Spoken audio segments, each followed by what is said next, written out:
Hello बच्चों, मेरा नाम राजीव शर्मा है और आज मैं केमिस्ट्री का अगला टॉपिक लेने जा रहा हूँ और वो टॉपिक है डाल्टन का परमाणु सिद्धांत। डाल्टन का परमाणु सिद्धांत और डाल्टन का परमाणु सिद्धांत डाल्टन नामक वैज्ञानिक ने दिया और कौन से सन में दिया? सन 1808 में। कौन से सन में दिया? सन 1808 में। अब डाल्टन के परमाणु सिद्धांत की जो मुख्य अवधारणाएं हैं वो कौन कौन सी हैं? ध्यान से सुनिए बेटा। हम बात कर रहे हैं अवधारणाएं। किसकी बात कर रहे हैं? अवधारणाएं की। अब अवधारणाएं कौन कौन सी हैं? ध्यान से सुनिए बच्चों। पहली अवधारणा है कि किसी भी पदार्थ का वह छोटे से छोटा कण जो अविभाज्य हो, जिसका स्वतंत्र अस्तित्व ना हो, उसे हम परमाणु कहते हैं। तो पहली अवधारणा है वो हम बात कर रहे हैं परमाणु की।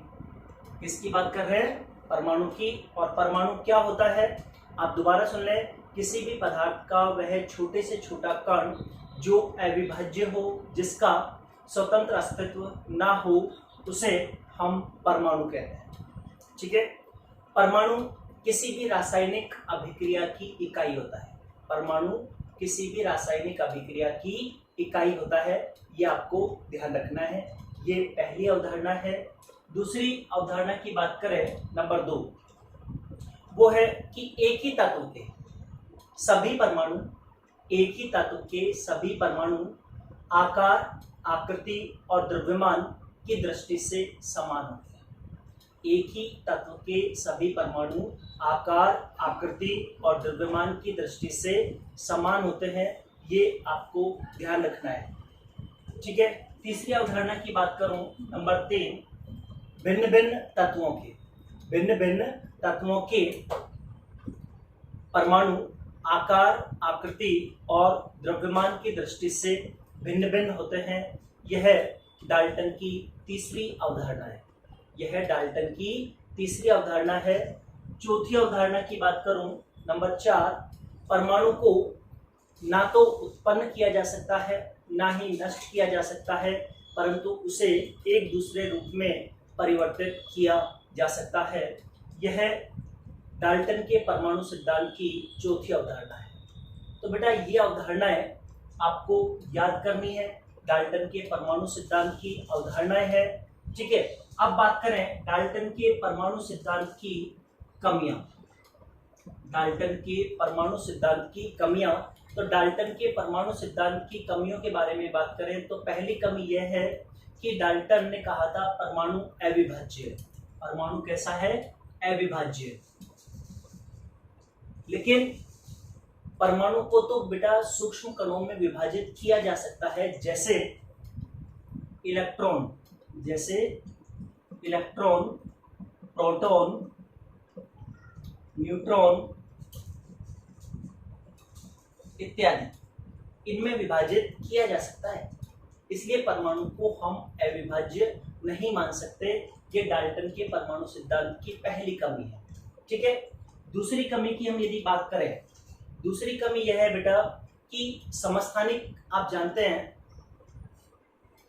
समस्थानिक के बारे में आप पढ़ के आए हैं कि जिनके परमाणु क्रमांक समान हो लेकिन परमाणु द्रव्यमान भिन्न भिन्न हो, उन्हें समस्थानिक कहते हैं।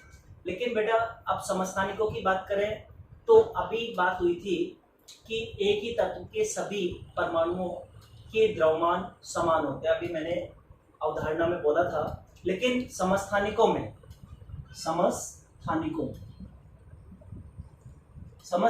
में एक ही तत्व के विभिन्न परमाणुओं का द्रव्यमान भिन्न भिन्न होता है। जैसे 8O15 और 8O16 दोनों ऑक्सीजन है। एक का परमाणु द्रव्यमान 15 है, एक का परमाणु द्रव्यमान 16 है। तो यह अवधारणा भी डाल्टन की गलत साबित हो गई।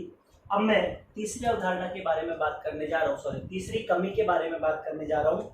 और तीसरी कमी यह है कि अलग अलग तत्वों के परमाणु द्रव्यमान भी समान हो सकते हैं। जैसे संभारिक है, अलग अलग तत्व के होते हैं लेकिन उनके जो परमाणु द्रव्यमान है वो समान हो सकते हैं। जैसे कैल्शियम का 40 होता है, और आर्गन का भी 40 होता है, इसका परमाणु क्रमांक 18 है, इसका 20 है। आप जानते हैं परमाणु द्रव्यमान जो ऊपर लिखा हुआ है इसका भी 40 और इसका भी 40 है, दोनों अलग अलग तत्वों के परमाणु, तो इनका परमाणु द्रव्यमान भिन्न भिन्न है। तो अलग अलग तत्वों के परमाणुओं के द्रव्यमान समान हो सकते हैं, हो सकते हैं ना। अवधारणा क्या कहती है कि अलग अलग तत्वों के परमाणुओं के द्रव्यमान, आकार, आकृति अलग अलग होते हैं, लेकिन कमी क्या कह रही है कि अलग अलग तत्वों के परमाणुओं के परमाणु द्रव्यमान समान हो सकते हैं, समान हो सकते हैं। 40-40 लिखा हुआ है, अलग अलग तत्व है, तो ये इसकी अगली कमी है। और चौथी कमी की बात करें नंबर 4, वो ये है बेटा कि परमाणु अविभाज्य है, अनस्वर, नस्वर नहीं है। परमाणु नस्वर है, ये कमी कहती है, और अवधारणा ये कहती है कि परमाणु अनस्वर है, यानी परमाणु का हानि नहीं होती, परमाणु का नुकसान नहीं होता। लेकिन बेटा जब नाभिकीय अभिक्रिया होती है तो नाभिकीय अभिक्रियाओं में परमाणु अल्फा बीटा गामा किरणों में विभाजित होता है, अल्फा बीटा गामा किरणों में विभाजित हो जाता है, जिससे उसका नुकसान होता है। अतः परमाणु नस्वर है, परमाणु नष्ट हो सकता है नाभिकीय अभिक्रिया में। अवधारणा क्या कहती है, परमाणु अनस्वर है, यानी परमाणु को नष्ट नहीं किया जा सकता। तो ये कमियां, और पहले अवधारणाओं की बात की, फिर मैंने कमियों की बात की। ये आपका डाल्टन का परमाणु सिद्धांत है, डाल्टन ने दिया था सन 1808 में।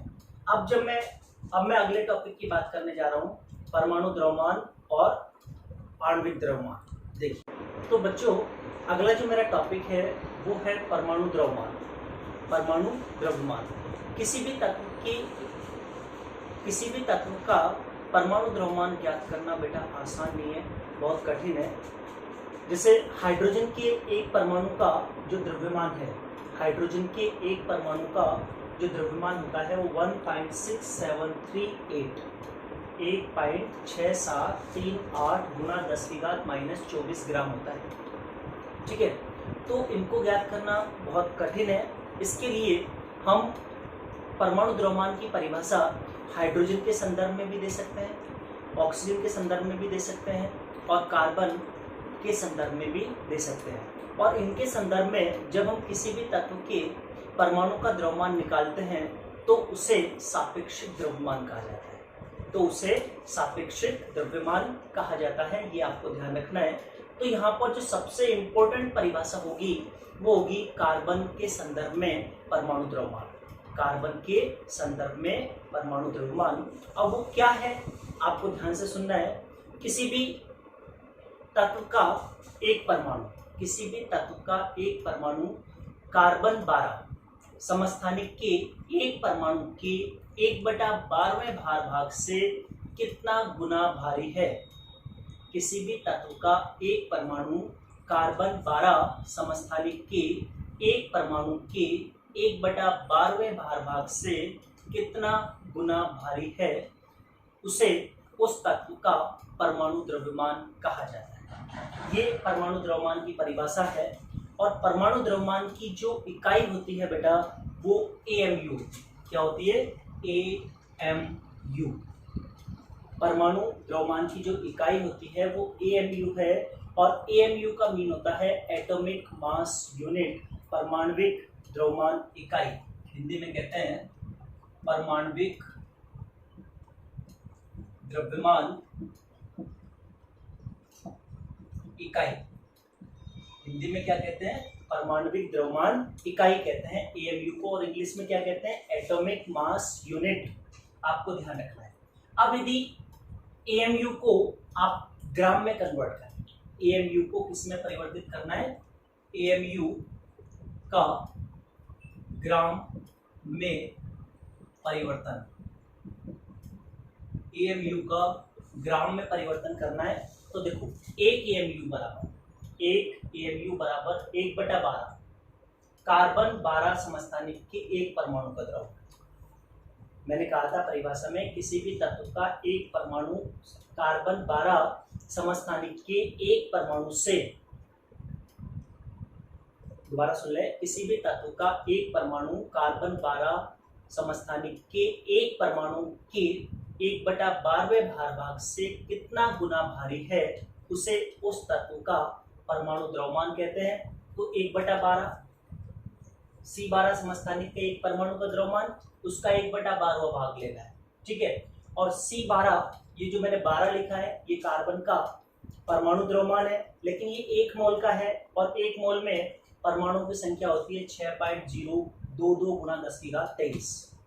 आपको ध्यान रखना है बच्चों कि 1 मोल कार्बन,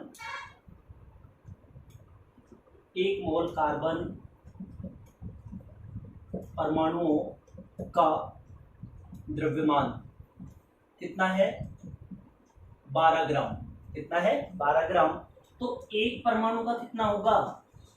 तो आपको ध्यान रखना है 12/6.023 गुणा 10⁻23, क्योंकि आपको ध्यान रखना है बेटा 1 मोल बराबर 6.023 गुणा 10⁻23। 1 मोल बराबर 6.023 गुणा 10⁻23 होता है, इसलिए मैंने भाग किसका दे दिया? 6.023 गुणा 10⁻23 का। इतना समझ में आ गया? अब आगे देखिए, तो मैंने लिखा 1/1 mu बराबर 1/12 गुणा 10। C12 समस्थानिक के एक परमाणु का द्रव्यमान, C12 समस्थानिक के 1 मोल का तो 12 होता है, तो उसमें एक परमाणु का निकालना है, तो अवग्रह संख्या 6.022 गुणा 10⁻23 का भाग दे दें, तो 12 से 12 कैंसिल हो जाएंगे और आपका आंसर ये आ जाएगा। तो 1 AMU कितने ग्राम के बराबर होता है? 1.66056 गुणा 10⁻24 के बराबर होता है। ये आपको ध्यान रखना है। अब हम क्या करेंगे कि हाइड्रोजन परमाणु के ग्राम द्रव्यमान का AMU में परिवर्तन करेंगे कंटिन्यूअसली, आप देखते रहिए।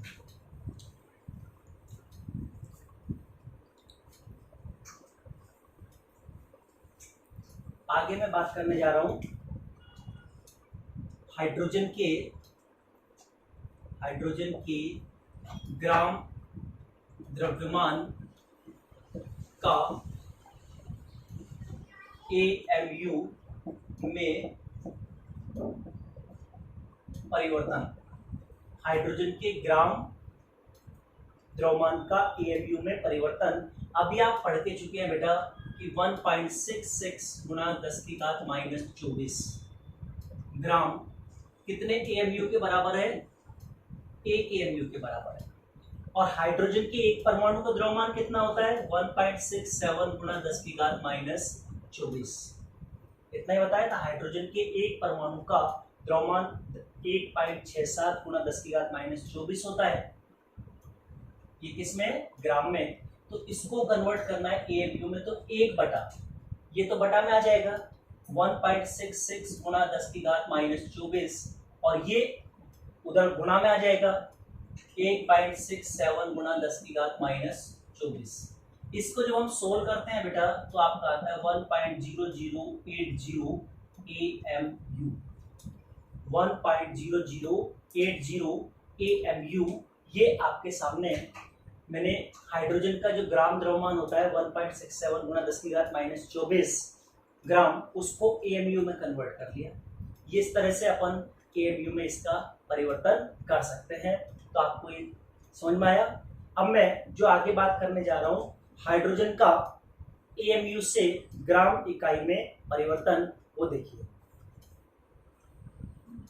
तो बच्चों अब मैं बात करने जा रहा हूं हाइड्रोजन परमाणु का AMU से ग्राम द्रव्यमान में परिवर्तन कैसे करते हैं। ध्यान दें, मैंने कहा 1 ग्राम परमाणु द्रव्यमान में 6.022 गुणा 10⁻23 हाइड्रोजन परमाणु होता है। हाइड्रोजन का 1 ग्राम परमाणु द्रव्यमान लिया, उसमें हाइड्रोजन के कितने परमाणु हैं? 6.022 गुणा 10⁻23 हाइड्रोजन परमाणु। अब 1 ग्राम हाइड्रोजन, 1 ग्राम परमाणु द्रव्यमान किसका? हाइड्रोजन का। इसका कितना होता है? 1.0080 होता है। क्लियर? अब ये हाइड्रोजन का ग्राम परमाणु द्रव्यमान है, तो इसको हम, इसमें कितने परमाणु होंगे हाइड्रोजन के? 6.022 गुणा 10⁻23 हाइड्रोजन परमाणु इतने होंगे, ठीक है ना। अब मैं इसको उल्टा लिखता हूं 6.022 गुणा 10⁻23 हाइड्रोजन परमाणुओं का द्रव्यमान कितना 1.0080 इतना होता है। अपन को निकालना कितने का है, एक हाइड्रोजन परमाणु का द्रव्यमान निकालना है। तो कैसे निकालेंगे, देखिए 1.0080 बटा 6.022 गुणा 10 की घात 23 इस तरह से हम इसको कर रहे हैं। हाइड्रोजन के एक परमाणु का द्रव्यमान निकाल रहे हैं 1.0080 बटा 6.022 गुणा 10 की घात 23। इसको जब हम सोल्व करते हैं तो बेटा आपका आता है 1.673 गुणा 10 की घात -24 ग्राम। 1.673 गुणा 10 की घात -24 ग्राम, ये हाइड्रोजन का ग्राम परमाणु द्रव्यमान आ गया, जिसको अपन ने यहाँ पे AMU को ग्राम द्रव्यमान में परिवर्तित किया है। तो अगर आपको AMU को ग्राम द्रव्यमान में परिवर्तित करना हो तो आप ऐसे करें। क्लियर बच्चों? अब मैं अगले टॉपिक की बात करने जा रहा हूँ आपसे। तो बच्चों अब मैं बात करने जा रहा हूँ औसत परमाणु द्रव्यमान। इसकी औसत परमाणु द्रव्यमान। अब औसत परमाणु द्रव्यमान क्या होता है, किनका ज्ञात किया जाता है, उसके बारे में आप ध्यान से सुनिए। बेटा वे तत्व जिनके 2 या 2 से अधिक समस्थानिक पाए जाते हैं, जिनके 2 या 2 से अधिक समस्थानिक पाए जाते हैं, उनका औसत परमाणु द्रव्यमान ज्ञात किया जाता है। उनका औसत परमाणु द्रव्यमान ज्ञात किया जाता है। और औसत परमाणु द्रव्यमान का जो फॉर्मूला है वो m × a + n × b + upon a + b + यहाँ m n और आगे बढ़ें तो m और n क्या है, समस्थानिकों के परमाणु द्रव्यमान। समस्थानिकों के परमाणु द्रव्यमान है। a और b क्या है, उनकी प्रकृति में पाई जाने वाली बाहुल्यता, कितनी प्रतिशतता उनकी प्रकृति में पाई जाती है, वो a और b इस तरह से व्यक्त करते हैं। ठीक है, तो ये formula m × a + n × b बटा a + b, ये जो आपके सामने फॉर्मूला लिखा है इसको आप यूज में लेंगे। और इसके लिए मैंने एक न्यूमेरिकल लिया है, और वो न्यूमेरिकल क्या है, Cl के 2 समस्थानिक, Cl35 और Cl37 है। प्रकृति में इनकी जो बाहुल्यता है वो क्रमशः 75% व 25% है। तो Cl का औसत परमाणु द्रव्यमान ज्ञात कीजिए। Cl का औसत परमाणु द्रव्यमान ज्ञात कीजिए। तो बेटा देखो अपना फॉर्मूला ऊपर लिखा हुआ है, औसत परमाणु द्रव्यमान, औसत परमाणु द्रव्यमान। m यहाँ पे 35 होगा, a 75 होगा, n यहाँ पे 37 होगा, b आपका 25 होगा। देखिए 35 गुणा 75 प्लस 37 गुणा 25 बटा में 75 प्लस 25, इसको सोल्व करना है। तो Cl का औसत परमाणु द्रव्यमान कितना आएगा, ये आ जाएगा 35.5 U। U क्या है, इकाई है परमाणु द्रव्यमान की, क्या होती है आप सभी जानते हैं, AMU। AMU atomic mass unit, U का मीन है यहाँ पे। तो यहाँ पे मैंने इसका आंसर निकाला है 35.5। तो Cl का औसत परमाणु द्रव्यमान 35.5 है। लेकिन ध्यान रखना है बेटा, जरूरी नहीं है कि 2 ही समस्थानिक हों, 2 से ज़्यादा भी हो सकते हैं। तो इसी फॉर्मूले को आप आगे बढ़ाते हुए चले जाएं तो आप इजीली किसी भी तत्व का औसत परमाणु द्रव्यमान ज्ञात कर सकते हैं। अब मैं आपके सामने दूसरे न्यूमेरिकल की बात करता हूँ। तो बच्चों अगला मेरा न्यूमेरिकल है, यदि ब्रोमीन तत्व के 2 समस्थानिक 35 Br 79 व 35 Br 81 है, इनकी प्रकृति में बाहुल्यता क्रमशः 49.7% व 50.3% है, तो Br का औसत परमाणु द्रव्यमान ज्ञात कीजिए। तो बेटा फॉर्मूला लगाइए, Br का औसत परमाणु द्रव्यमान बराबर, फॉर्मूला बताया था मैंने, m into A plus n into B upon A plus B, यही फॉर्मूला लगा दे। तो Br का औसत परमाणु द्रव्यमान m कितना है 79, a कितना है 49.7, m कितना है 79, a कितना है 49.7 प्लस n कितना है 81 इंटू b कितना है 50.3 बटा 49.7 प्लस 50.3। तो इसको सोल्व करेंगे तो आपका जो आंसर, नीचे तो 100 आ जाएगा, तो आपका जो आंसर आएगा वो 80.06 U, कितना आएगा 80.06 U। ये आपका ब्रोमीन का औसत परमाणु द्रव्यमान आ गया है। कल मैं बात करूंगा आपके सामने आणविक द्रव्यमान और मॉल कंसेप्ट, मॉल अवधारणा की, जो कि काफ़ी इम्पोर्टेंट टॉपिक है, इन्हीं पर बेस्ड है जो अभी आपने पढ़े हैं। अगर आज का टॉपिक आपको पसंद आया हो बेटा तो लाइक करें, सब्सक्राइब करें, कमेंट करें। Thank you.